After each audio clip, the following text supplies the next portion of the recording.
Hello, welcome back into today's first video during JMA Friday for today's first video. For the final time this year, we're going to have a look at the weather month ahead with the Japanese and CFS V2 models, which will take us pretty much through most of January. We go towards the final days of January 2018 with this update. So we've had a mixed bag over Christmas. It was very mild running up to Christmas, and then it got a lot colder since we've gone beyond Christmas, and now the weather is changing again. We've got a big snow event going on across the northern parts of the British Isles today, but that's introducing slightly less cold air, and actually as we go into the New Year period, it does look as though the weather will be turning a little bit less cold. I wouldn't necessarily say mild, although in the south it will be mild probably on Saturday. But really we're just looking at less cold conditions and then probably quite stormy weather as well, actually, over New Year and into next week. Now we're going to cover all of this in today's second video that will be coming up with you this afternoon. But I just want to set the scene, really, for what's going on before we begin JMA Friday, because it's a very complicated weather pattern that we are in. It should be straightforward. It should just be an Atlantic onslaught.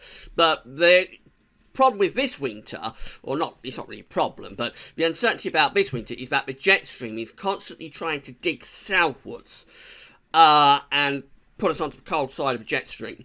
And so what these long-range models, I'm going to talk you through them in a moment, these long-range models are looking at the broad pattern and thinking that it should be just generally a mild Atlantic-driven type pattern. They aren't, I don't think, getting the subtleties of the jet stream. So just keep that in mind as we go through this final JMA Friday of the year. So, before we get on with that, just to say that later on we will have a video looking at the weather next week to 10 days. Some very interesting charts showing up for the second week of January at the moment. I'll talk you through those later on this afternoon. But we'll begin with JMA Friday. So we're going to start off with the Japanese long-range model. This is the 500 millibar high total. To break it down into weekly periods. The first week period takes us from today, 29th, through to the 5th of January. Looking at the North Pole view down, first of all. So this is the North Pole of the Northern Hemisphere just here, and then the mid-latitudes of the Northern Hemisphere are around there. Blue extrapolates to low pressure, and orange, yellow, and red extrapolates to high pressure. So for the coming week, we find we've got a very deep trough of low pressure through the Atlantic with a really strong jet stream as well. We've got this deep trough across Eastern America that plunges them into the freezer. They're already into a freezer in Central East America. They're going to stay there for the next week. So it means that the jet stream is doing something like that, a really deep trough over East America. Then the jet stream hits the Atlantic and powers up with that cold air meeting the warmer Atlantic air. And so you have this very strong jet stream coming across the Atlantic Ocean into British Isles and into Europe as well. We have got the high pressure down there. That's the Azores high, ridging into Spain and Portugal. So that looks a generally very straightforward setup, and you will think that's very mild, wet, windy, stormy as well. And we will have a bit of that in the coming week, but it doesn't get the subtlety of the fact that later on next week, that jet stream is going to begin to move its way southwards, and we start to go onto the cold side of the jet. So within these troughs, we start to entrench colder air into these areas of low pressure from the north. We go through to week 2. It's a very similar situation for us. In America, we are losing that cold trough from the east of the state. So we get this ridge starting to build in the east of America. The cold trough begins to lift out up towards the north and the northwest. So that starts to end the big freeze over central and eastern parts of America. We do something like that with the jet stream, and they start to get placed onto the milder side of the jet. It's all been, of course, under this ridge. It's going to be very cold. There's going to be a lot of snow on the ground. But the broad setup is to turn things milder over, on the east side of America. For us, however, we just continue with this westerly flow. So again, we've got the ridge down here around the Azores and the central part of the Atlantic, below average heights out to the northwest, and we do something like that with the flow and with the jet stream. Now, it's a little bit cooler this for week 2.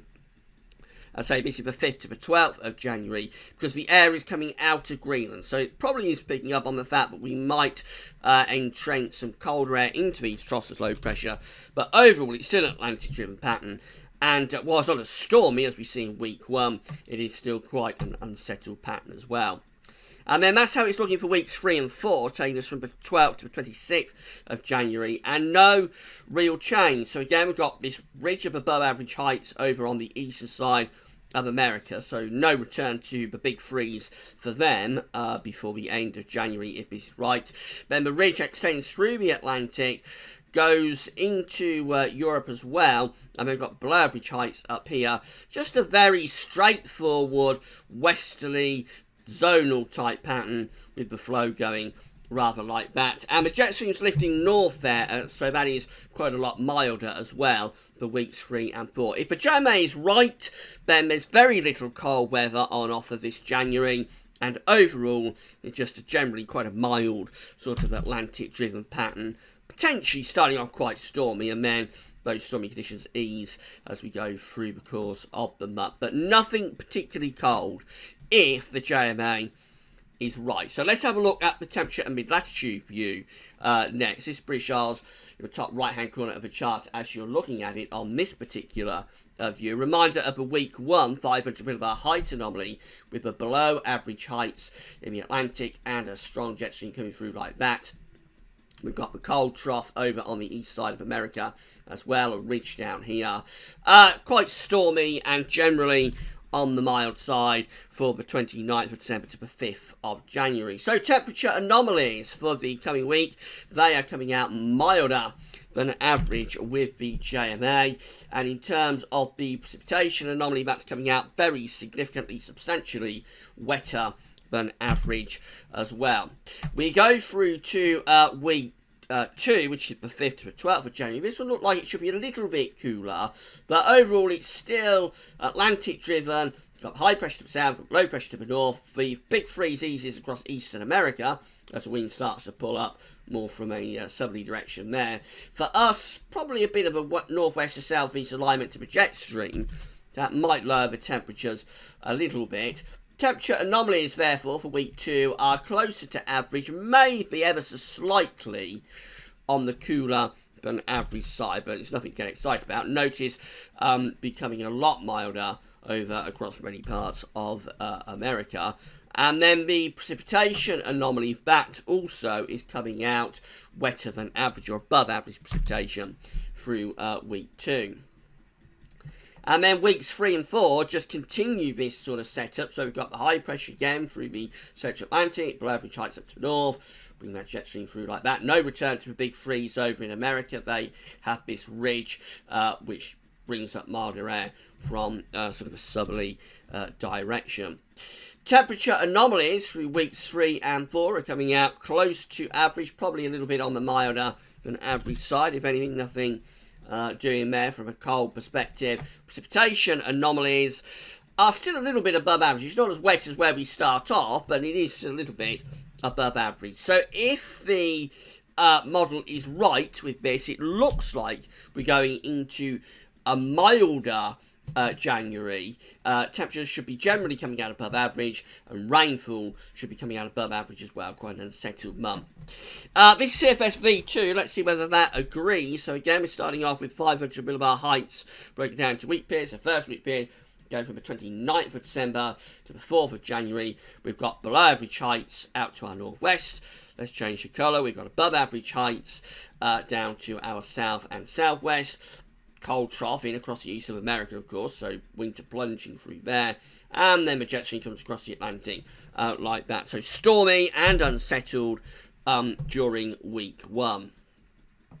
Then week 2 looks like this. Now this looks a little bit colder for us, so we find that we've got this ridge sort of pulling out towards Newfoundland, if anything, and that is sending the jet stream on a northwest-southeast alignment. We've got low pressure up here, and we will be bringing down some quite cold air into that trough, I think, for week 2, the 5th to the 11th of January. So both of the models are hinting at a colder, or maybe cooler, week there, excuse me, for the second week of January.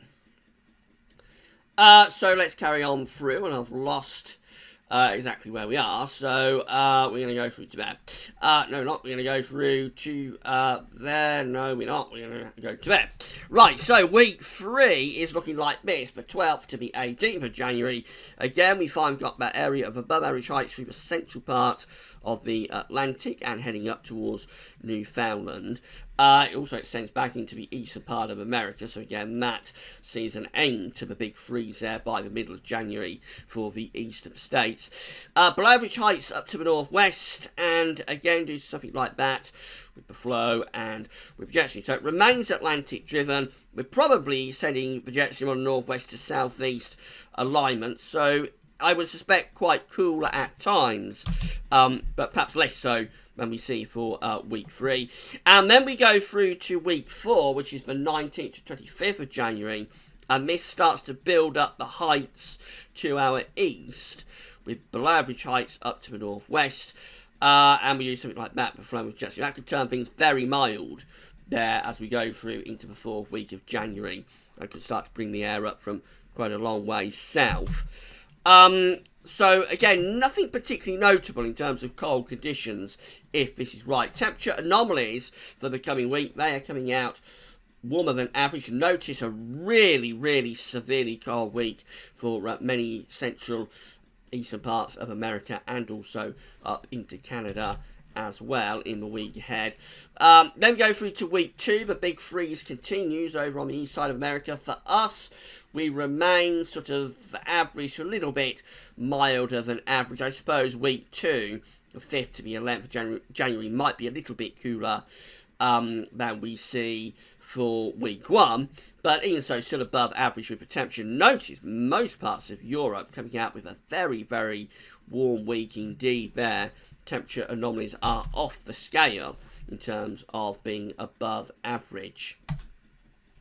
Then we move through to week 3, which is the 12th to the 18th of January. Much milder over in America. Still very warm, much warmer than average for most of Eurasia. And the British Isles coming out milder than average as well. And then week 4 rounds it all off. So again, it's another very mild week, if not quite a warm week, in week 4 for the UK and for most parts of Europe as well. Much of North America is coming out warmer than average also. So the big freeze does relax in America, but the model isn't seeing that doing anything for us in Europe. We still remain very, very mild if the model is right. I'm going to talk about that in a moment. We go through to the precipitation from the CFS V2 for the next week. Wetter than average week coming up. You expect that. It is seeing rather an Atlantic onslaught. Week 2 also coming out wetter than average, so a lot of rain to come in the early part of January, if this is right. Then week 3, well, still a bit above average with the rainfall, but less so than what we have in weeks 1 and 2. And then week 4 rounds it all off, and that also is coming out as quite a substantially wetter than average week as well. So if these models are right, we are looking at a bit of a write-off January for cold weather. There's no real cold conditions being suggested. Yes, maybe a little bit of an alignment with generally northwest to southeast in the 2nd week of January. But overall, they're very Atlantic driven. They are producing really mild conditions, particularly CFS V2 for most of the month. And nothing really doing from a cold perspective, just very wet, quite mild, probably starting off fairly stormy, and then we lose those stormy conditions to some degree, but proper Atlantic sort of onslaught. Now, do we agree with this? Well, this is what the shorter range models are showing this morning. So this is the midnight run of GFS. I'm going to talk about this more in today's second video. That's the midnight run of the GFS, and nothing that we've seen within those longer range models looks anything like that. We have a deep area of low pressure. In just a week's time, this is the 6th of January, 1 week away, deep area of low pressure is sitting in the North Sea. We've got this ridge building through the Atlantic. We've got some high pressure to our north as well. And we're doing something like that with the flow and with the jet stream. Nothing within the JMA and CFS long-range models looks anything like that whatsoever. This is the ECMWF for Saturday the 6th of January. And that one also looking really quite cold. Again, low pressure is plunging through the North Sea, above average heights extending up through the Atlantic. And again, we're doing something like that with the flow, with projection. I'm not going to run out beyond that for this video, but we will go beyond that with today's second video. I can tell you about it gets into even more of a blocked and colder setup by the time we get through to day 10. So, what's going on? Well, I think what is happening is that these long-range models haven't got a handle on the pattern this winter. We've already had a colder December, albeit not a notably cold December, but we have had a colder December than these models ever envisaged at any point over the past month. And I suspect that's what's going to happen through January. The long-range models are seeing the Atlantic onslaught. They're seeing the strong jet stream. And they're assuming, because what would normally happen with that is that we would have just a very wet and mild winter month. That would be what you would expect from an Atlantic onslaught. The caveat this year, and it's making the model output quite unreliable, particularly the longer range stuff, is that the jet stream is constantly wanting to go south. So whilst it is a strong jet stream, whilst it is an Atlantic-driven pattern, and we haven't got much blocking, you have to say, there isn't much in the way of blocking in the northern latitudes, on our side of the pole anyway. The thing that is producing these colder conditions that you would expect, given the pattern, is the jet stream alignment, northwest to southeast, and the way that we're constantly finding ourselves being pulled into the colder air on the northern side of these areas of low pressure. So my suspicion is that the long-range models for JMA and the CFS V2, they've got the broad setup right, which is that we will have quite an unsettled January, but I think it will be a colder outlook than those long-range models are expecting, due to the fact that the jet stream is constantly wanting to shift southwards. So yes, the broad pattern is okay with these long-range models for today's final JMA Friday of the year, but expect it to be colder than those models are predicting. And we will discuss that a little bit more in today's second video update, which will be coming up this afternoon. A little bit of a longer JMA Friday today, but I wanted to explain why I think, whilst they've got the broad pattern correct, they're not really right with the effects that pattern is going to have for this particular coming month. So we'll have more in today's second video update. Come back for that later. That's all for now. Thanks for watching.